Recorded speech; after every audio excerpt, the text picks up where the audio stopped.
கர்த்தர் நல்லவர், அவர் கிருபை என்றும் உள்ளது.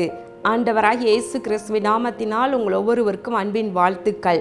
இன்று ஆகஸ்ட் 28ஆம் தேதி, விசேஷமாக வருகின்ற ஆகஸ்ட் 31ஆம் தேதி சென்னையில் வைத்து நடைபெற இருக்கின்ற நமது ஆசீர்வாத டிவியின் உபவாச கூட்டத்தை நீங்கள் மறக்காதிருங்கள்.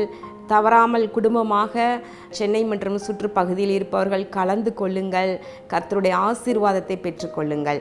இன்றைக்கான மன்னா ஏசாயா 66வது அதிகாரம் 14வது வசனத்தின் முன்பகுதி. உங்கள் இருதயம் மகிழ்ந்து உங்கள் எலும்புகள் பசும் புல்லை போல செழிக்கும். உங்கள் இருதயம் மகிழ்ந்து உங்கள் எலும்புகள் நல்ல பசும் புல்லை போல செழிக்கும் என்று வசனம் சொல்லுகின்றது. இதற்கு முன்னாடி இருக்கிற சில வசனங்களை எல்லாம் வாசித்து பார்த்தால் எப்பொழுது என்று நமக்கு புரியும். அதாவது எருசலேமாகிய கர்த்தருடைய நகரமானது யுத்தங்களை சந்தித்து கொண்டே இருந்த அந்த எருசலேம் நகரத்திற்கு தேவன் சமாதானத்தை அருளி செய்வார். அதே போல ஒரு தாய் தேற்றுவதைப் போல நான் உங்களை தேற்றுவேன், நீங்கள் எருசலேமிலே தேற்றப்படுவீர்கள் என்றெல்லாம் இதற்கு முன்னதாக வசனங்கள் சொல்லுகின்றது. பிரியமானவர்களே, எருசலேம் என்றால் என்ன? தேவ பிள்ளைகள் எல்லைகள் தான். அங்கே கர்த்தர் வாசம் பண்ணுகின்றார் இல்லையா? சில நேரங்களில் எருசலேம் என்றாலே யுத்தங்களை சந்தித்து கொண்டே இருக்கிற நகரம் என்று சொல்லி நம்ம பார்க்கலாம். வேதத்தில் எருசலேம் பட்டணத்தை குறித்து பார்க்கும் பொழுது அதற்கு விரோதமாக ஏராளமான யுத்தங்கள் வந்து கொண்டே தான் இருந்தன. இப்பொழுதும் அப்படி தான் இருக்குது.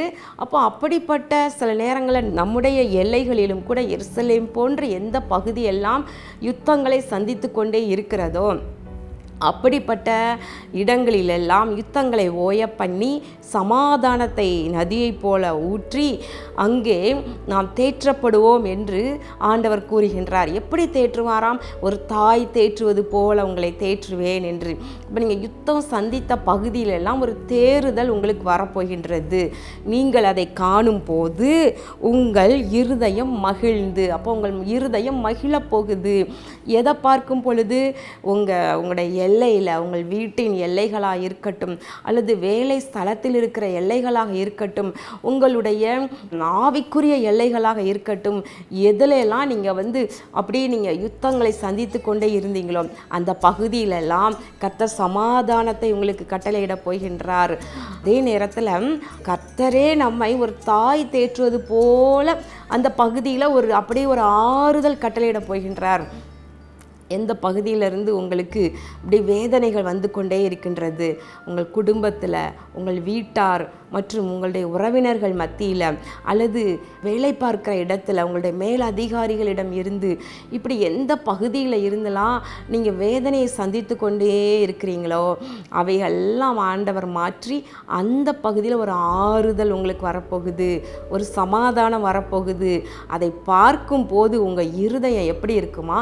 அப்படி மகிழப்போகுது.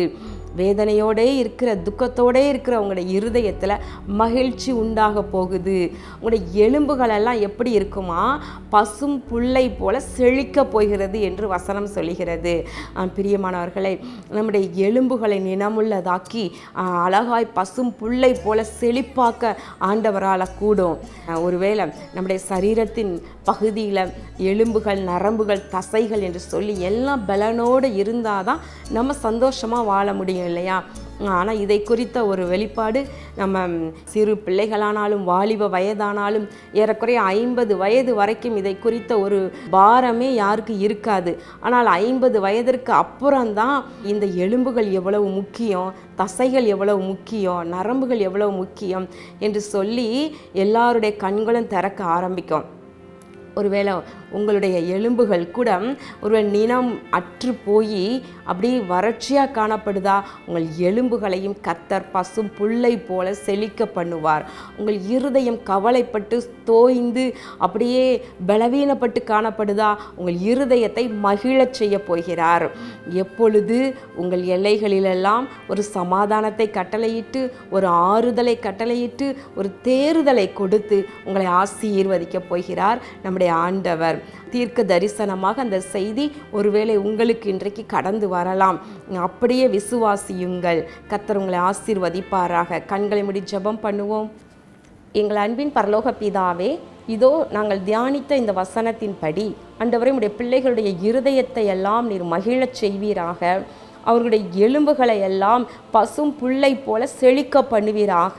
ஆண்டவரே, சரீரத்தில் காணப்படுகிற பலவீனங்களை மாற்றி ஆண்டவரே, வாழ்க்கையில் காணப்படுகின்ற யுத்தங்களையும் வெறுமைகளையும் ஆண்டவரே வறட்சியையும் மாற்றி நீர் ஆசீர்வதிப்பீராக.